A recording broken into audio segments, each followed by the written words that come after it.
Guys, welcome to my YouTube channel.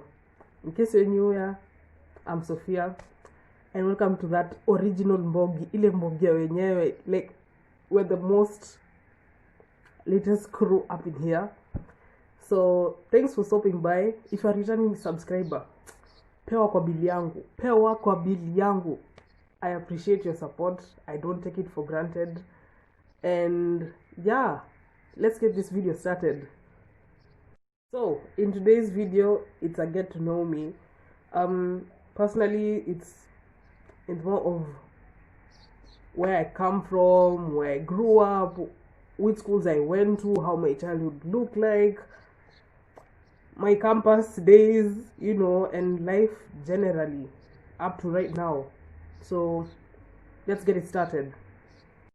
So first of all, my name is Sophia Candy. I was born in Mombasa on the 4th of October. The year, you don't ask a woman's age and when she was born. So I grew up in Mombasa. Have two lovely parents, you know, and two older siblings. Being the last born and the only girl is a so complete. Let me tell you, it's not a fun sight. You know, people just see you as the baby sister, and nothing else. Don't get me wrong, sometimes it's nice, but the baby sister phase doesn't go anywhere. Even if you grow up, it just sticks with you. So most of the time growing up, I'm grateful I had a very good childhood. I grew up with cousins, I grew up with family, friends, you know, and I really don't take it for granted. I literally had fun, you know, back in the early 2000s when people used to actually go outside and play, and TV was like a luxury, to be honest. I literally had a blast. So I actually went to school at Nyali Primary School. Currently, I hear they call themselves the Nyali School. Psych. Went there my whole primary school life.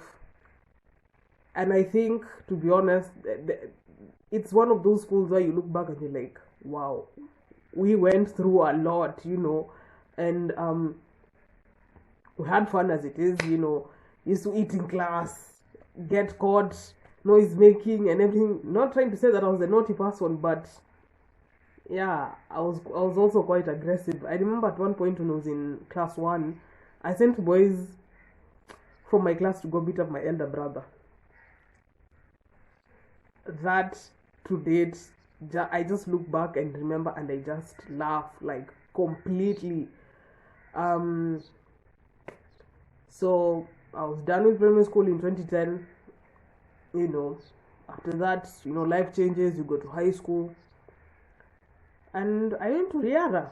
Quite a culture shock, I might say, to be honest. Because, you know, you hear, oh, my dad is this and this, oh, my mom is this and this, and you're like, shaka, where do I stand? Like, and the peer pressure, I would say it was so bad, like, literally so bad.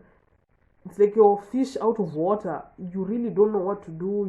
You're trying to find yourself. You're trying to fit into groups where, in real sense, let's be honest, hutoshi mboga, like literally hutoshi mboga.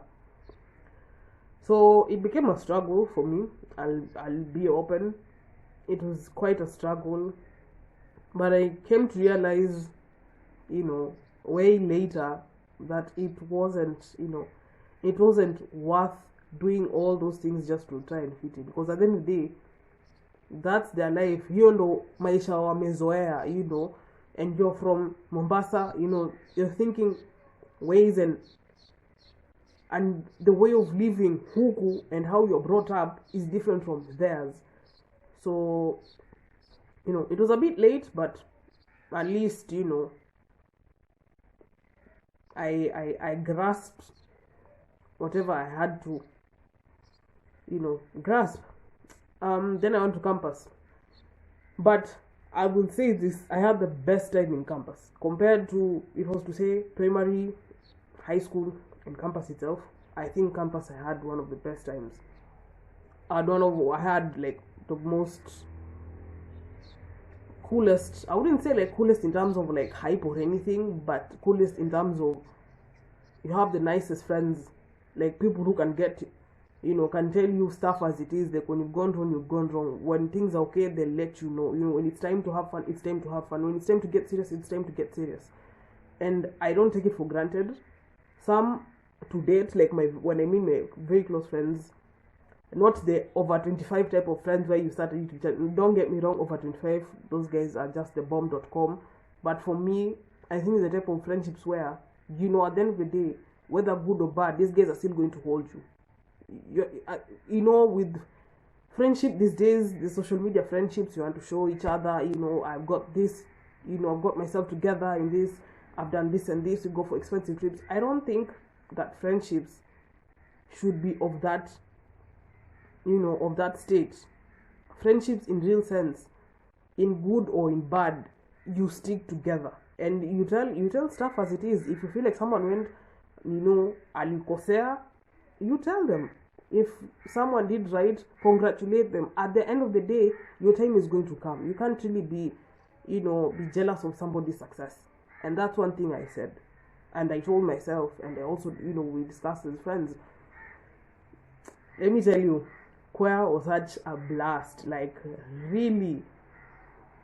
If you were in choir, Willie, all those vibandas, kina Fatso, kina Dallas, like akina Miss Morgan, like all those guys. But mostly, I'll give a massive shout out to Willie. Willie held it down for us. There are days you're like, hey, you are broke. Yani, unafungua wallet, cobwebs. Literally, kamenuka. You're broke. Willie was there to actually understand us, sit down. Oh, Willie ni aje, by then niko wapi hivi nikipata donta, nitakusort. And he was so patient. Like, you get the money, you'd either take it cash to him or send it through M-Pesa. And he never had an issue. If you had problems, you'd go vent. He would listen, he would understand, he would give us advice. I think campus had its own, fair share of good and bad times, but I don't take it for granted. I take those bad times as learning lessons. And yeah, it was such a fun time. Oh my god, it's so hot. Yani, it's like Mombasa right now as we speak.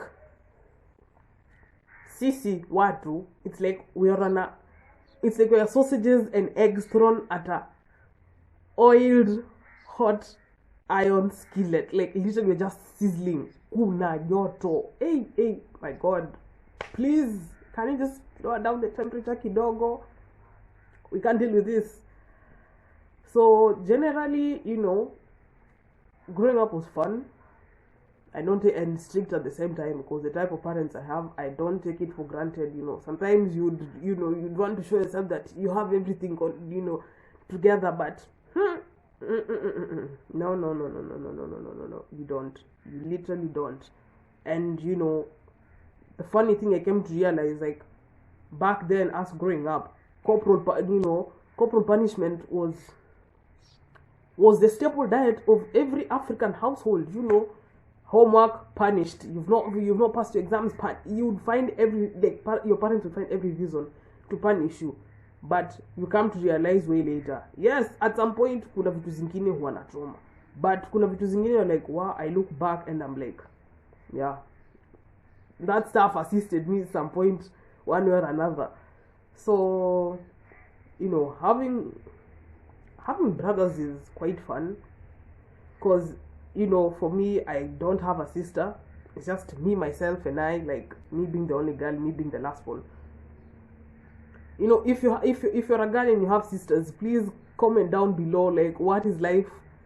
Living with sisters. Is it fun? Is it one or another? You bicker. It's like, oh, someone, like, one of your sisters takes your things without telling you. Then you be like, you took my things, why didn't you ask me? Like, that type of bickering and everything. But at the end of the day, you're still together.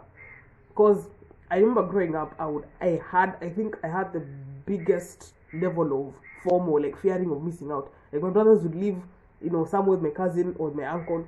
No, I want to go with them. Like I became one of the mandem. Literally, I became one of the mandem. Like I never wanted to be left out in the house.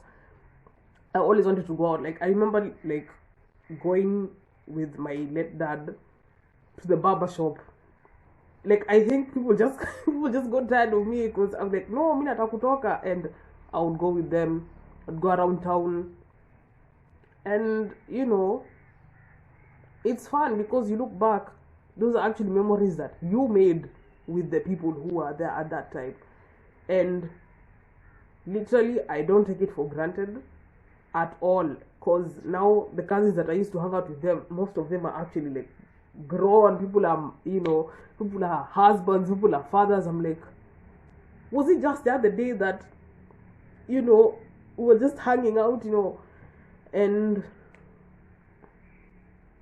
it's really one of the best things, like especially during Ramadan.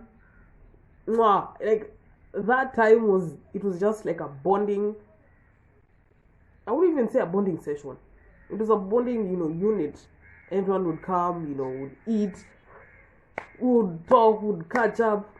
People going to pray Taraweh at the mosque. It was such, if you compare Ramadan at these times and back then in the early 2000s, those are like way different times altogether. And especially with this pandemic, Ramadan this year was quite difficult, even personally for me. Due to personal issues, it wasn't the best, but you can't complain. Just thank God and keep moving. My God, it's so hot. So really, I don't take it for granted for everything that happened in my life. Others are good, others are bad, but I don't really question it. Like, why did it happen? Why did it have to go like this? I take it as a learning curve. And at the end of the day, I'm human. So, it was fun while it lasted. When you're a kid, you say, I really want to grow up and experience life. But when you're adulting and you're in real sense, you're an adult, you're like, I wish I could go back to being a kid, because it's either you eat, you sleep, you eat, you sleep, you eat, you sleep. And the cartoons. Whew, wow. It's a lot. It's really a lot, but I really thank God. Coming from such a grateful family,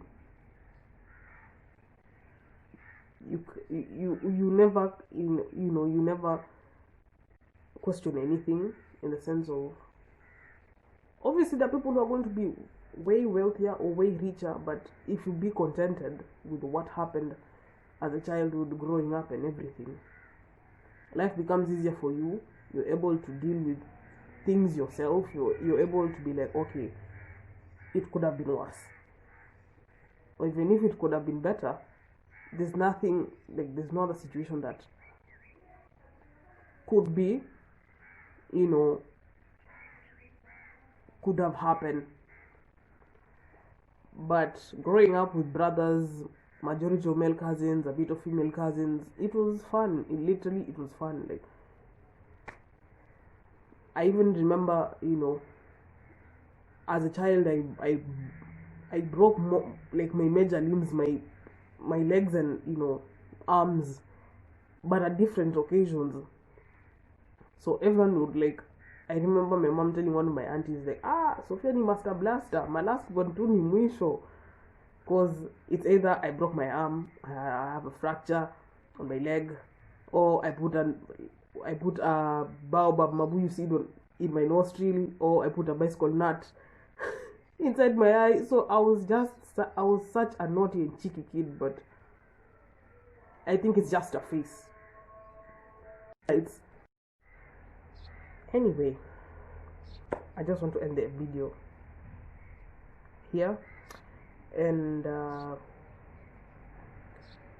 before that, first of all, have you subscribed? What are you doing with your life? Do yourself a big favor and subscribe. Please like, share, comment, and hit the bell so that you get notified whenever I upload a video. And also, please follow my Instagram at that_girl_candy. I'll be posting a poll and a question tag. So please, let's be interactive, let's comment, let's share the good vibes. It's just the beginning. Bye guys.